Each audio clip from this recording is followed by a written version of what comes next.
ఓర్వకల్లు మండలం హుసేనాపురం గ్రామం బైరెడ్డి నగర్లో ఉన్న శ్రీ ఆంజనేయ స్వామి ఆలయంలో శ్రీ సీతారాముల వారికి ప్రత్యేక పూజలు నిర్వహించి దర్శించుకున్నారు.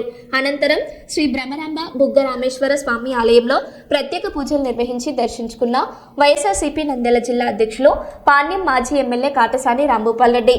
ఈ కార్యక్రమంలో ఓర్వకల్లు మండలం నాయకులు, కార్యకర్తలు తదితరులు పాల్గొన్నారు.